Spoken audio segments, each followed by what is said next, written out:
My old trim router here has a bit of a problem with the base. At one point I took off the original black plastic one that was on there, and I cut the sub base a little bit smaller so that it would fit in a tighter space that I needed to route out. And basically what I'm going to do is I'm going to make a new base for it, and I want to make it so that it will accept the bushing inserts that I have for my bigger router. For the base, I'm going to be using Baltic birch plywood, which is probably the best choice. The first thing I need to do with this piece of plywood is to make it so that the insert will fit in there. And to do that, I'm going to mark the center by drawing diagonals across. And then I'm going to drill a very small hole right through, and that'll allow me to drill counter bores from both sides. And the counter bore is the exact size of the lip that's on the insert.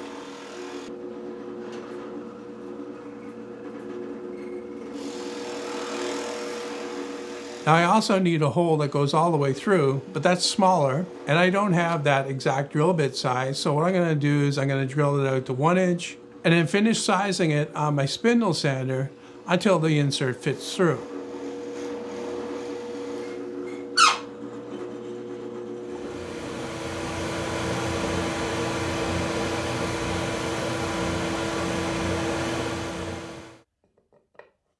Now with one of the inserts installed in the new base plate, I've put the centering jig from this insert set into the router, and what that'll allow me to do is center this base on the router itself, and then I'll be able to screw it on after. But to hold it temporarily or permanently, I guess you could say, because I have no intention of ever taking this off, I'm going to use epoxy to hold it there, and I'll let that set up for about a half an hour or so.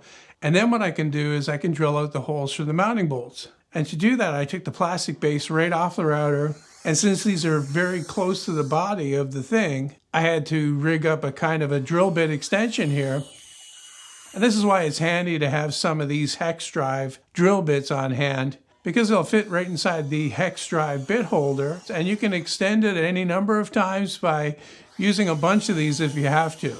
And then I flipped it over, and I needed to drill a counter bore on the underside for the head of the pan head screw that I'm going to use. And then after I drill those, I can tap out the hole straight through the plywood and into the plastic of the base of the router. Now I could leave the base like this, and it's probably pretty close to the center on all 4 sides, but I really want to make this round and make it exact. So what I'm going to do is I'm going to draw a circle, and to do that I'm just going to use a scrap of wood that I drilled a 5/8 inch hole in, and that 5/8 inch hole fits down over the insert, and then I can use that as kind of a compass to draw the circle. And as you can see, the circle is already drawn here because I already did it, but I forgot to press the record button on the camera, so I'm here doing it again. Just pretend that that line is not there already. And then with that done, I can bring it over to the bandsaw and very roughly cut it out on that. The cut would have been a lot cleaner with the jigsaw. I don't know why I didn't use that, especially using this big blade. I had a lot of tear out on the back.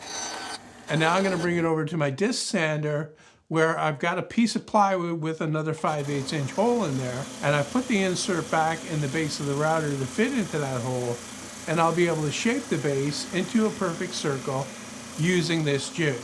But of course this project didn't go as smoothly as what was presented here. They rarely do. But you can't show every mistake while doing things. But I did include some of the interesting stuff in the website article.